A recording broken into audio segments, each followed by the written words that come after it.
अस्सलाम वालेकुम everyone, welcome back to another video. कैसे हैं आप लोग? मुझे अच्छे होंगे व्यूअर्स। इस वीडियो में हम बात करने जा रहे हैं चीप प्रोजेक्ट्स के बारे में। चीप प्रोजेक्ट्स आपको पता है बाइनेंस के ऊपर जो हैं, मैं उनके बारे में बात करता हूं, तो बाकी मैं बात नहीं करता, क्योंकि ये वो प्रोजेक्ट हैं जो बड़ी बड़ी एक्सचेंजेस के ऊपर भी लिस्ट हैं और इसमें कोई शक नहीं है कि इनकी ऑडियंस बड़ी स्ट्रॉन्ग है। और जिनकी ऑडियंस स्ट्रॉन्ग होती है वो प्रोजेक्ट मीम हो, शीम हो, स्कैम हो, कुछ भी हो, वो प्रोजेक्ट आगे बढ़ते ही बढ़ते वो आपको फ़ायदा देता है। और लोग ये कहते ठग जाते हैं कि भाई ये मीम है, इसको छोड़ दो, ये स्कैम है, इसको छोड़ दो, ये किसी कॉन्ट्रैक्ट के ऊपर काम कर रहा है, छोड़ दो इसको, मेन नेट के ऊपर इन्वेस्टमेंट करो, ये करो, वो करो। और मेन नेट जब तक आपको प्रॉफिट देता है, मीम कोइन आपको उस वक्त तक 2-3 बार प्रॉफिट दे चुका होता है। तो वो भी तो किसी आपने हिस्से में डालना है ना, वो भी तो किसी माइंडसेट में डालना है, तो लोग लेते हैं। आपको मैं ऐसी दुनिया भी बताता हूँ जो लोग ऐसे मीम प्रोजेक्ट जो आते ही स्कैम करने हैं।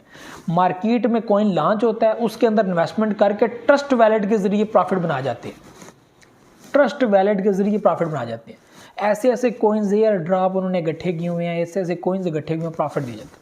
ठीक है, मैं इस जो है वीडियो में बात करने जा रहा हूँ बाइनेंस के ऊपर जो लिस्ट है। सबसे पहले हम लोग बात करेंगे लूना क्लासिक की, उसके बाद हम लोग बात करेंगे, लूना क्लासिक तो मीम में नहीं आता, लेकिन लूना क्लासिक इस वक्त चीप प्रोजेक्ट्स में आता है। ठीक है जी। उसके अलावा बात करेंगे पैप कोइन के बारे में, उसके अलावा बात करेंगे फ्लॉकिनो के बारे में। ठीक है, बॉन्क कोइन भी है, बॉन्क के ऊपर मेरा इतना कोई ख़ास जो है वो माइंड नहीं ठहरता, क्योंकि वो बाइनेंस के ऊपर लिस्ट हो गया, तो चलो उसकी भी बीच में बात कर लेते हैं। काफ़ी चीप है, मर्जी है आपकी, अगर आप उसको अच्छा समझते हैं तो फॉर लॉन्ग टर्म में भी वो अच्छा हो, लेकिन मुझे नहीं लगता कि उसकी कम्युनिटी इतनी ज़्यादा उसके लिए जो है वो रियल है। ठीक है, बाकी आपकी अपनी मर्जी है, ये मैं उसको ये नहीं कह रहा कि वो गलत है या उसको नहीं लेना चाहिए। अक्सर लोग होते हैं वो बात सुन के फिर उस पर अमल कर जाते हैं, तो ऐसा नहीं करना, आपने अपनी रिसर्च कर लेनी है। तो इसके अलावा जो है वो आपके सामने है शिबा इनू कोइन, ठीक है, फ्लॉकिनो।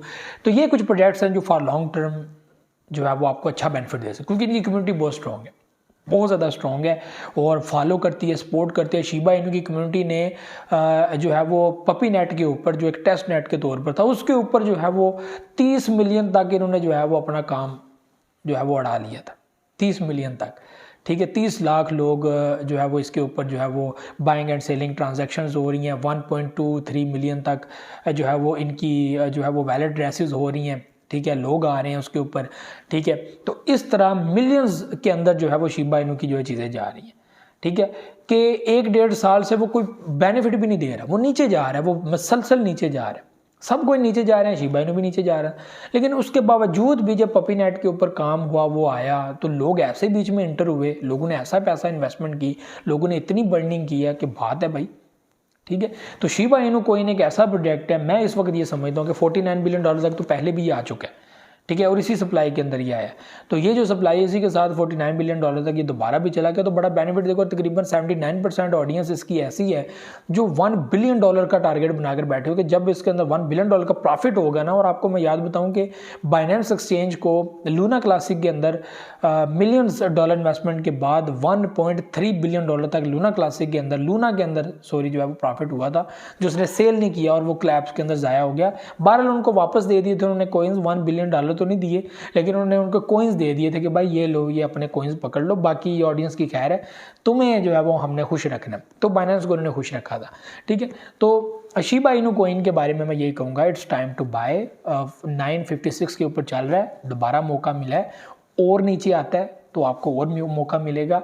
मैं समझता हूँ कि इस टाइम में जितने भी कॉइन्स नीचे गिरेंगे या नीचे बैठेंगे वो आपको अपॉर्चुनिटी देंगे, अपॉर्चुनिटी के अलावा आपको कुछ नहीं मिलेगा। ठीक है, तो इस टाइम में अपॉर्चुनिटी है, अपॉर्चुनिटी है, अपॉर्चुनिटी है। इसको जितना अडॉप्ट करेंगे आपको उतना फ़ायदा होगा। आपको 1-1.5 मंथ बाद खुद पता चल जाएगा कि भाई मैं क्यों उस वक्त इतना मेरा दिमाग ठंडा हुआ पड़ा था कि मैंने इसके ऊपर काम नहीं किया। सब लोग कह रहे हैं बाइंग टाइम है, सब लोग। जो इस वक्त नहीं ना कह रहा कि बाइंग टाइम नहीं है, वो बेवकूफ़ है, वो रोएगा एक टाइम में और दूसरों को भी रुलाएगा। वो कहेगा भाई नुकसान मेरा हुआ तो फ़ायदा किसी का भी नहीं होने देता। ठीक है, तो ये चीज़ें हैं, रिसर्च करें, डू योर ओन रिसर्च, ये सारी चीज़ें। तो शिबा इनू कोइन ये है चीप प्रोजेक्ट्स में एक प्रोजेक्ट है, आपको मैंने सारा बता दिया इसके बारे में क्या ऑडियंस है इसकी। पैप कोइन के बारे में बात करें तो पैप कोइन भी इस टाइम में थोड़ा डाउन है, 121 के ऊपर था, अभी भी थोड़ा डाउन है, तो 146 के ऊपर गया तो डाउन आया, बड़ा थोड़ा सा 7-8% जो है वो डाउन आया। इसके बड़े हाई चांसेस हैं कि ये जब बिटकॉइन आगे बढ़ेगा तो पैप कोइन भी आगे बढ़ सकता है, इसकी ऑडियंस बड़ी स्ट्रॉन्ग है। इसका जो पास्ट हिस्ट्री है वो ये है कि 1 मंथ इसको आया हुआ मार्केट में हुआ, उसी के अंदर जो है वो ये बाइनेंस पे लिस्ट हुआ, इतना बड़ा इसने बुलिश दिया पब्लिक को, इतना प्रॉफिट दिया, उसके बाद फिर डंप में गया, इतना डंप में गया। और जिस वक्त ये फुल डंप पे था लोगों ने वीडियो बनाने छोड़ दी थी, उस वक्त मैंने वीडियो बनाई, मैंने बोला, लोगों ने जो है वो मैसेजेस किए कि भाई इसके ऊपर थोड़ी वीडियो बनाओ, हमारी तो इन्वेस्टमेंट डूब गई है। तो मैंने कहा था कि भाई आपके पास सवाए इंतज़ार करने के कोई टाइम नहीं, कोई आपके पास मौका दूसरा नहीं है कि आप सवाए इंतज़ार कुछ करो। इन्वेस्टमेंट करना चाहते हो तो मुझे ऐसे लगता है कि हाँ ये वापस आएगा, मुझे ऐसे लगता है, बाकी कंफर्म नहीं आएगा कि नहीं आएगा, लेकिन ये मैं कहता हूँ कि इसकी ऑडियंस स्ट्रॉन्ग है, इसकी ऑडियंस इसको सपोर्ट करती है, इसकी कम्युनिटी बहुत ज़्यादा फॉलो करती है और उम्मीद है कि ये आगे बढ़ेगा क्योंकि इसकी सपोर्ट काफ़ी हाई है। इसके अलावा इसके अंदर मुझे कोई और चीज़ नज़र नहीं आती, मैं सीधी सच्ची बात करता हूँ, ठीक है। तो वही चीज़ हुई कि प्रोजेक्ट वापस आया, लोगों को फ़ायदा हुआ, लोगों ने मैसेज किए कि भाई शुक्रिया आपने कहा वरना हम सेल कर देते, और इसमें कोई शक नहीं कि लोगों ने सेल भी किए कि भाई गया, डूब गया पैसा।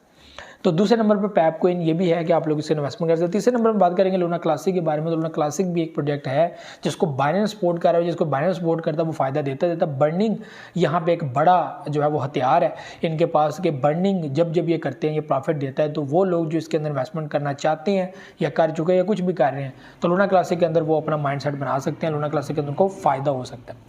फोर्थ नंबर बात करेंगे फ्लोकिनो के बारे में। तो फ्लोकिनो भी इन्हीं की तरह एक प्रोजेक्ट है, वो है कि बाइनेंस पे लिस्ट है। अब बाइनेंस काफ़ी सपोर्ट करता है और काफ़ी टाइम से ये मेहनत कर रहा है, एडवर्टाइजमेंट इनकी बड़ी स्ट्रॉन्ग है, तुर्की के अंदर, अमेरिका के अंदर और भी बड़े प्लेटफार्म है जहाँ पे जो है वो फ्लोकिनो की बड़ी एडवर्टाइजमेंट है और इसकी ऑडियंस बड़ी स्ट्रॉन्ग है। तो ये व्यूज़ चीज़ें थी। तो ये 4 प्रोजेक्ट्स जो आप लोगों से शेयर करने, चीप प्रोजेक्ट्स हैं, इंतहाई चीप, 50 के भी लेंगे, 20 डॉलर के भी लेंगे तो नुकसान नहीं है, आपके पास ही रहेंगे। तो उम्मीद है ये 4 प्रोजेक्ट्स आपको फ़ायदा देंगे और इंशाल्लाह अच्छा फ़ायदा देंगे। तो ये भी चीज़ें थी। मुझे तो इजाज़त, नेक्स्ट वीडियो में दुआने के बहुत सारे रखिएगा। अल्लाह हाफ़िज़।